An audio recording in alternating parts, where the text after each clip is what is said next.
Welcome to Constitutional Truth. I'm your host, Shar. Today we're going to be talking about TEXIT. That's right.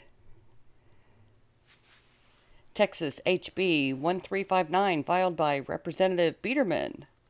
An act relating to proposing a referendum to the people of the state of Texas on the question of whether this state should leave the United States of America and establish an independent republic. Section 1. At the general election to be held November 2nd, 2021, the voters shall be permitted to vote in a referendum on the question of whether this state should leave the United States of America and establish an independent republic. Notice of the election shall be given by inclusion of the proposition in the proclamation by the governor ordering an election on any proposed constitutional amendment to the state constitution, and in the notice of that election given by each county judge, or, if no constitutional amendment is proposed, the governor shall order and each county judge shall give notice for an election proposing the referendum required by this section. The proposition shall be printed on the ballot above any proposed constitutional amendment under the heading Referendum Proposition. The ballot shall be printed to permit voting for or against the proposition, should the legislature of the state of Texas submit a plan for leaving the United States of America and establishing an independent republic. Returns of the votes cast on the proposition shall be prepared and canvassed in the same manner as the returns on a proposed constitutional amendment. Immediately after the results of the election are certified by the governor, the Secretary of State shall transmit a copy of the certification to the Lieutenant Governor, the Speaker of the House of Representatives, and each member of the legislature. The referendum proposed under this section is non-binding on any decision of the legislature following the submission of the report required by Section 2H of this Act. The Secretary of State shall immediately transmit a copy of the governor's certification of the results of the referendum required under Section 1 of this Act to the President of the United States, the Speaker of the House of Representatives, and the President of the Senate of the Congress of the United States, and the members of the Texas delegation to the Congress of the United States. The Texas Independence Committee is a joint interim committee established to study and make recommendations regarding the most effective and expeditious method by which Texas may be returned to its status as an independent republic. The committee shall consider recommendations for amending the Constitution of Texas to accommodate the needs of an independent nation, including the creation of new elected and appointed offices, the modification of the powers, functions, and titles of existing offices, the renaming of the state of Texas to the Republic of Texas, the removal of unnecessary or undesirable provisions that exist solely as a consequence of Texas' status as a state within the United States of America, and the identification of fundamental rights enumerated by the Constitution of the United States of America that may not be adequately preserved in the Constitution of Texas. Recommendations for amending Texas statutes to accommodate the needs of an independent nation, including the creation of new agencies, the modification of the powers, functions, and names of existing agencies, and the identification of necessary and desirable functions of government that are provided for under the statutory law of the United States of America but not adequately described in Texas statute.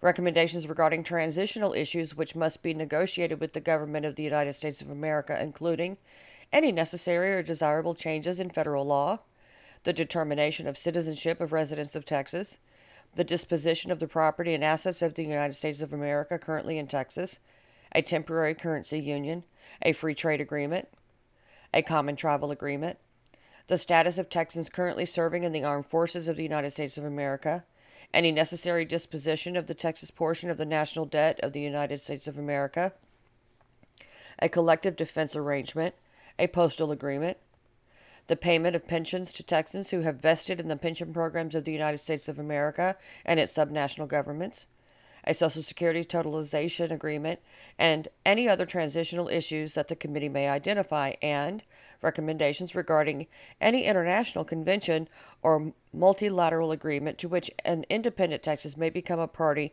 in order to benefit the people of Texas or ensure minimal disruption during a transition period. In addition to considering the issues described under subsection B of this section, the committee shall include within its report, required under subsection H of this section, a strategy for achieving Texas independence not later than 60 months after the date the results of the referendum election required under section of this act are certified by the governor. The committee is composed of the Lieutenant Governor, the Speaker of the House of Representatives, 4 senators appointed by the Lieutenant Governor, one of whom must be the chair of the Senate Committee on State Affairs, and 4 members of the House of Representatives appointed by the Speaker of the House of Representatives, one of whom must be the chair of the House Committee on State Affairs. The Lieutenant Governor and Speaker of the House of Representatives shall serve as co-chairs of the committee. The committee shall convene at the call of the co-chairs. The committee has all other powers and duties provided to a special or select committee by the rules of the Senate and House of Representatives, by Subchapter B, Chapter 301, Government Code, and by policies of the Senate and House Committees on Administration. No later than December 31st, 2022, the committee shall report the committee's findings and recommendations to the legislature. The committee is abolished and this act expires January 1st, 2023. Section 2 of this act takes effect on December 2nd, 2021, but only if the referendum proposed by the 87th Legislature, regular session 2021, on the question of whether this state should plan to leave the U.S. and establish an independent republic is approved by the voters. If that referendum is not approved by the voters, Section 2 has no effect. Except as provided by subsection A of this section, this act takes effect September 1st, 2021. And that is a hyperlink to this bill, which will be included in the description. What is the constitutional authority for Texas? Well, under the Texas Constitution, Article 1, Bill of Rights, Section 1, the freedom and sovereignty of the state, reads, Texas is a free and independent state, subject only to the Constitution of the United States, and the maintenance of our free institutions and the perpetuity of the Union depend upon the preservation of the right of local government unimpaired to all the states.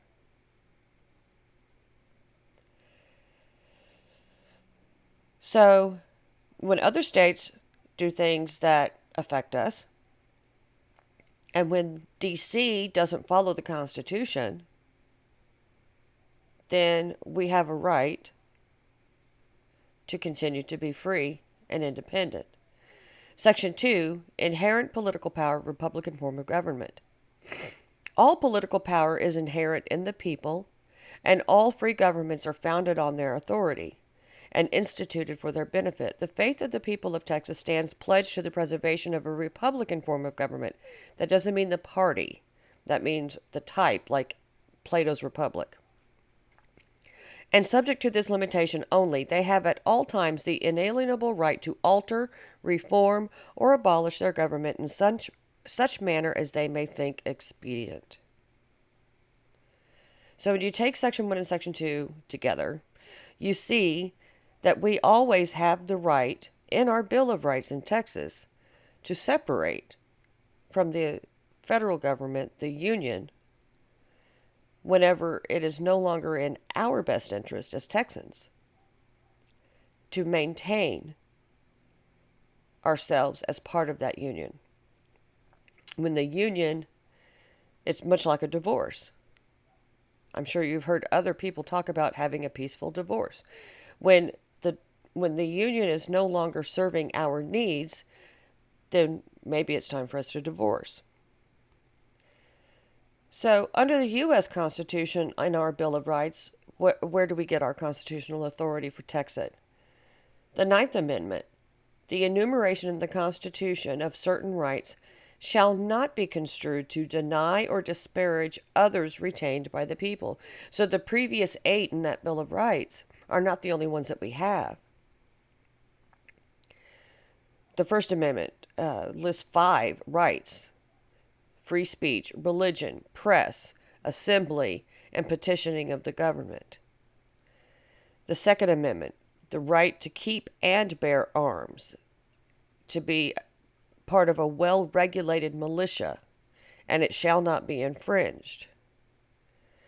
The Fourth Amendment has 4 pillars: that the people shall be secure in their effects, papers, persons, and things, and that there should be a sworn affidavit, or a warrant shall not be served on them to search their effects without listing the exact items under oath before search.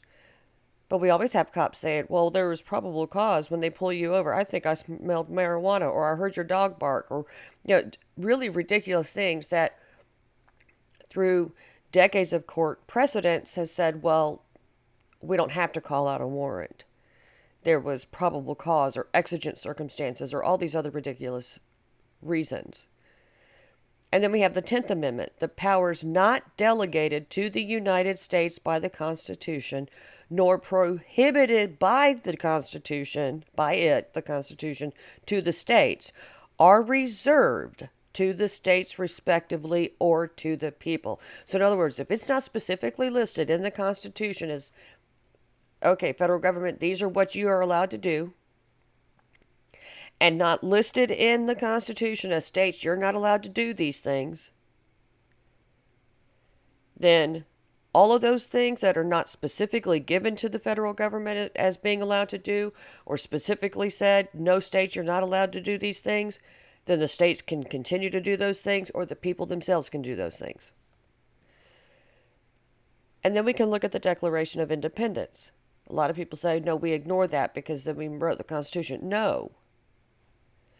When in the course of human events it becomes necessary for one people to dissolve the political bands which have connected them with another, and to assume among the powers of the earth the separate and equal station to which the laws of nature and of nature's God entitled them, a decent respect to the opinions of mankind requires that they should declare the causes which impelled them to the separation.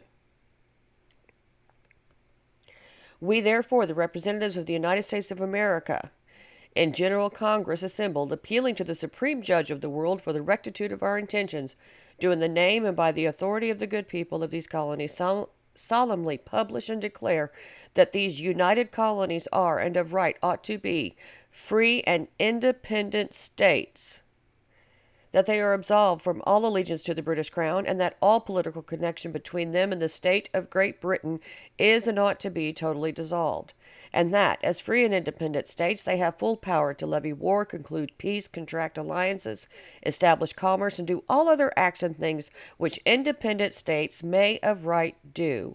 And for the support of this declaration, with a firm reliance on the protection of divine providence, we mutually pledge to each other our lives, our fortunes, and our sacred honor. That's the closing paragraph. And that reflects the Lee resolution that preceded the Declaration of Independence. Free and independent states equal to Great Britain with the same rights, the same power to levy war, conclude peace, contract alliances, treaties, establish commerce, and everything else that an independent state or nation would do. So why is TEXIT necessary? Because D.C. has far too much control over Texas, and all the other states for that matter. But we're not talking about them, we're talking about Texas. D.C. has far too much control over Texans. Texas has had to sue D.C. when our rights are abridged. People are taxed without being represented in D.C. They're operating under the concept of democracy. We hear that all the time. I think maybe 3 representatives refer to our form of government as a republic. Our taxes are spent on things we don't like, support, or desire. D.C., the control over Texas, the recent cancellation of the Keystone XL pipeline project, the executive order on the 100-day moratorium regarding illegal immigration and immigrants, the executive order ending border fence repairs, The executive order regarding transgender women participating in sports, specifically in schools, with Title IX. The executive order on refugee resettlement. The executive order on climate crisis, which puts the U.S. back into the Paris Agreement. And these are just recent actions, and they don't include all the previous actions that have affected Texas. The control over Texans. We have direct taxation via the federal income tax, and that's not how it used to be. Department of Education, which gives laws, guidance, and rules to the Texas Department of Ed, which may not reflect the needs, desires, and culture of Texas school children and their families. DHS, which often doesn't recognize the unique needs of Texans. ATF, which often seeks to undermine the legitimacy of Texans' gun rights under our laws.